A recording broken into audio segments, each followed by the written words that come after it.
today let's talk about some functional groups. So what exactly are functional groups? Functional groups are parts of molecules, and they make the molecules special in a certain way. They make them react in certain ways and behave in different properties. So let's just get into some of the 6 most basic functional groups.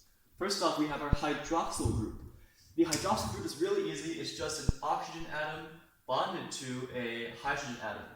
And this is bonded to the rest of the molecule, which I'll denote as R.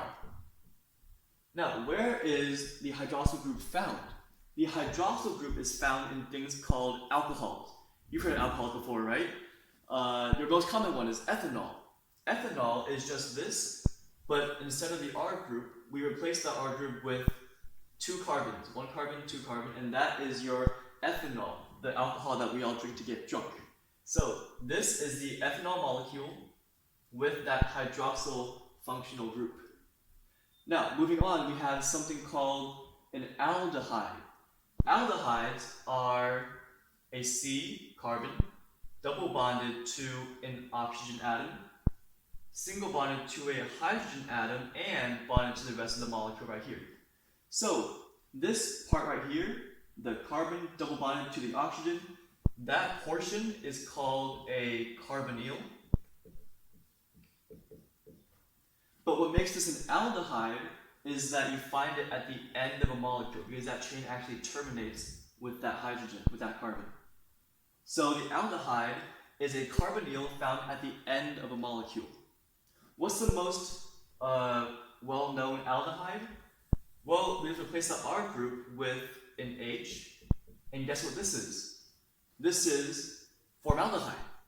Formaldehyde, of course it's an aldehyde, it's in the name, right? Formaldehyde. Now, if we were to add, let's say, another carbon to it, and we add that methyl group, this would be something called ethanol. Let me actually write this down for you. So this molecule is called ethanol. This is called ethanol. I don't want to get too into the nomenclature here, but you can see how all the alcohols end in -ol, and aldehydes end in -al. Slight difference. Moving on. Carboxylic acids. Let me erase this carbonyl for some more space. So, carboxylic acids, this is a C double bonded to an O. We see that carbonyl group there. But then we bond that to an OH, another hydroxyl. So this entire structure is called the carboxyl group. Carboxyl group. And we can attach that to the rest of the molecule, and now we have our carboxylic acid. Now, the most common carboxylic acid you'll encounter, let me again just add another H3C, another methyl group, and guess what this is? This is ethanoic acid, or we call it acetic acid. Acetic acid. And where is that found? That's found in vinegar. This is found in vinegar. So notice, we go from, these all have 2 carbons, 1, 2, 1, 2, 1, 2, but this is what gets you drunk. This is found in vinegar, and all we've changed is the functional group. So now you know how functional groups are super important. They change the properties of the molecules. And ethanol is sort of an intermediate between ethanol and acetic acid. I've heard that ethanol actually smells like green apples, so that's pretty cool. Now let's move on down here. Down here we have our amino group.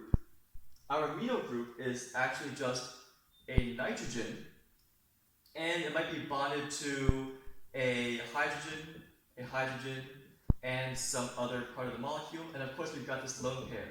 Now these don't have to be hydrogens. These can actually be other R groups as well. So actually what defines an amino group, let me put primes here so that they're different parts of the molecule. So what defines an amino group is that lone pair on the nitrogen, and that actually allows it to act as a base. So let's say that we replace these R groups with, let's just replace them with methyl groups. So we would call this molecule trimethylamine. Trimethyl, because it has 3 of these methyl groups coming off of it, and it's an amine because it has this amino group. So it's trimethylamine, and this smells like rotten fish. It's got that really fishy odor to it. Now, moving on. Ketones. Ketones and aldehydes actually are sort of in the same family because they both have this carbonyl, that C double bond O functional group part of it. But what's different here, we have that C double bond O, but instead of being in the end of the molecule like the aldehyde, the ketone is in the middle. So you actually have these two R groups coming off of here, R and R prime. So this carbonyl group is found in the middle of the molecule, and we would call this molecule a ketone. Ketone. Now, let's say that I replace these with just methyl groups, so CH3 and CH3.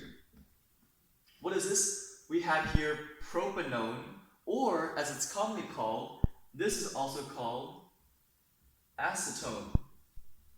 People who put on the nail polish, they'll know this as the molecule that removes nail polish. Acetone is the nail polish remover, and that's its structure. It's a ketone. It's a ketone. Now, notice how we have this carbonyl right here in the center of the molecule, whereas for the aldehyde, we have it at the end of the molecule.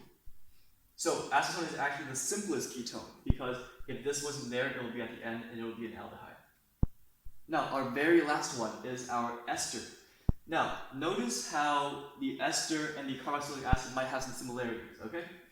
Ester, I'll start by drawing the carbon atom, and then I'll draw this double bond O, and then that O. All looks very similar, but now, instead of this bonding to an H, we would actually draw an R group here, and another R group, R prime here.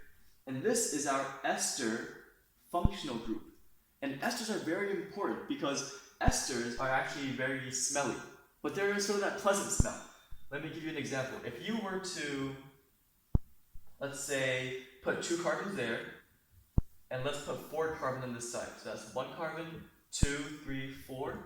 We would call this molecule ethyl butyrate. Don't worry about nomenclature for now, but this is called ethyl butyrate. And this has a very pineapple-y smell. It's got a pineapple-y smell. And if you break this down, you'll see that you have this part right here, and also this part right here.